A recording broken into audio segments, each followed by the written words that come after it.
te wees. Ons is die laaste week van toer. Ons sien uit na die week. Ons sien uit na opwindende en 'n tawwe wedstryd teen Wallis. En het is belangrik vir ons ook in hierdie week om die toer op 'n goeie noot af te sluit, en ons sal alles in ons vermoë doen hierdie week om tot die beste van ons vermoë voor te berei om haar doel te bereik.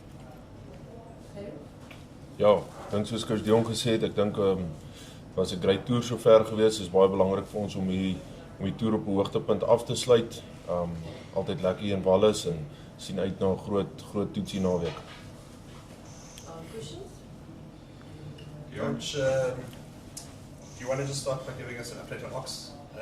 Is he available for selection this weekend? How's that injury? Yeah, Ox got a cut above his knee. He recovered well. He went to gymnasium this morning.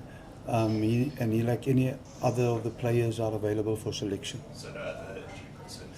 No, not a couple of guys with bumps and bruises, but not a lot of concerns for us at this stage. We were just chatting earlier and wondering, given the size of the squad and obviously one game left, can we expect anyone being released this week back to franchises around the world or back home? Is that on the cards?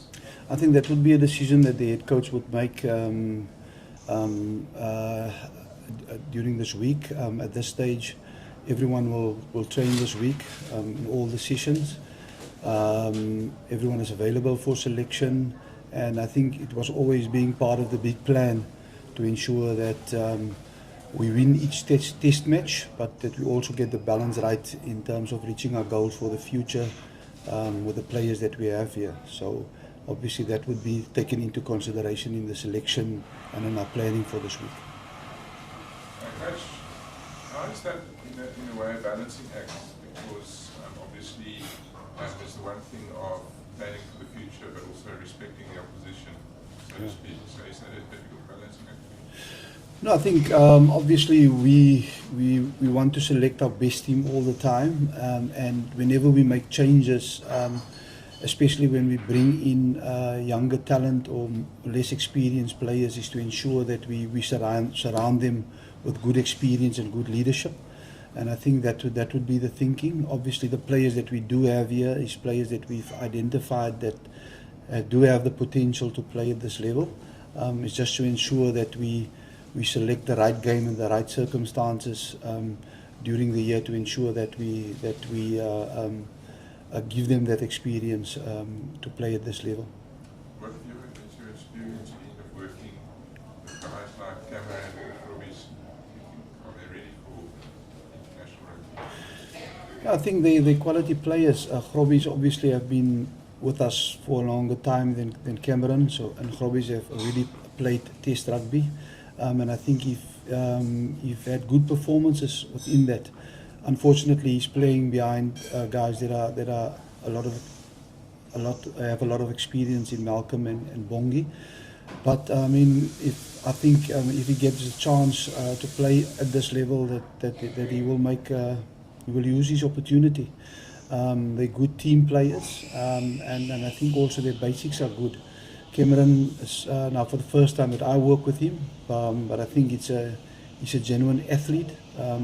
He's a good learner, and he really shows potential to cover any position within the loose forwards. And I think at this level, it's good to have versatility, a player that showcases that ability, and we're really looking forward whenever he gets a chance to see him play in the green and gold.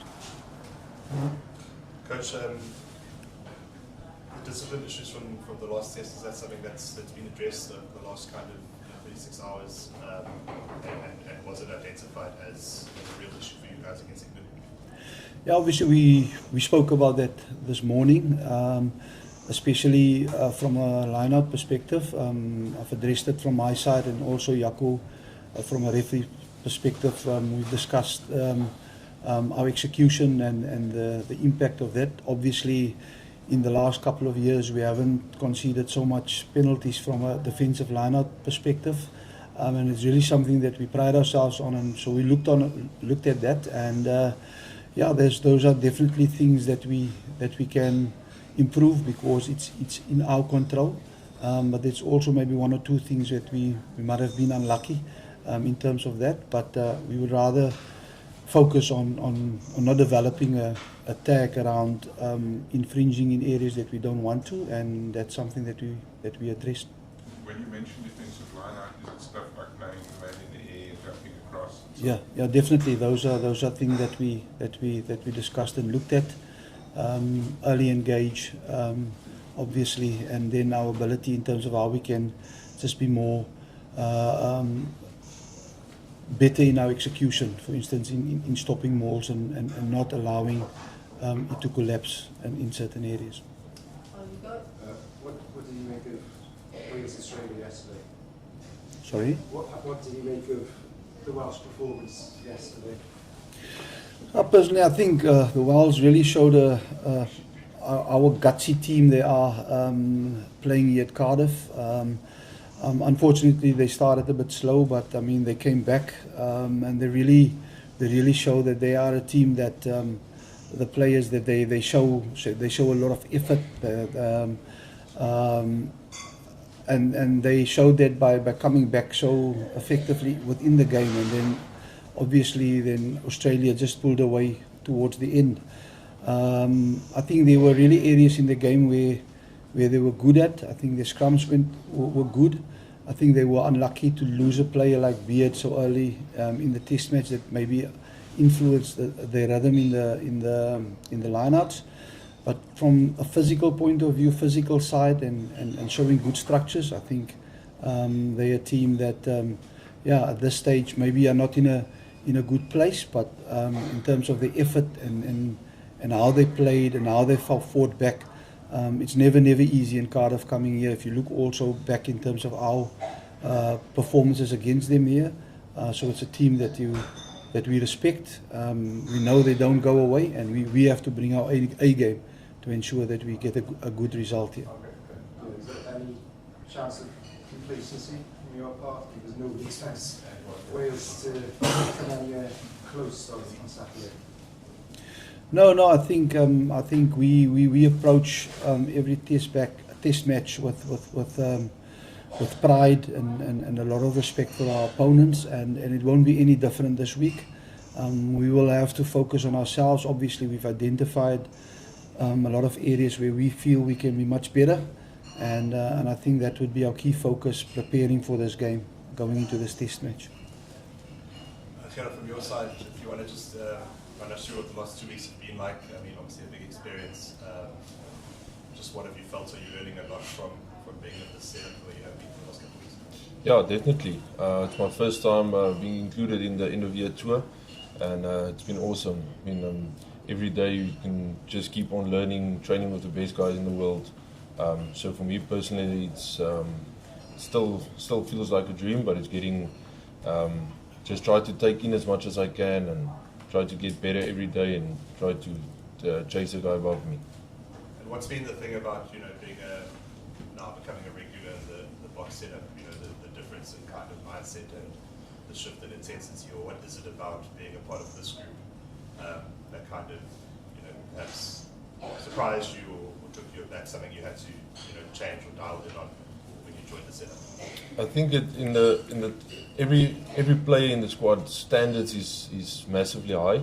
So for me, the biggest thing is just to make sure that I can keep up and make sure that I'm not, how can I say, the chain is just as strong as its weakest link, and just to make sure you're not the weakest link and try to get to where those players are, and how can I say, make sure you give something back to the team.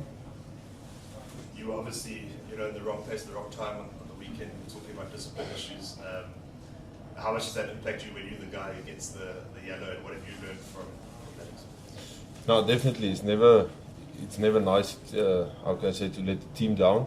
But for me personally, just to learn out of it and make sure I'm better next week. I mean, Gerhard, I guess you say that, but I mean, when you're the last guy to get the penalty, you take the bullet.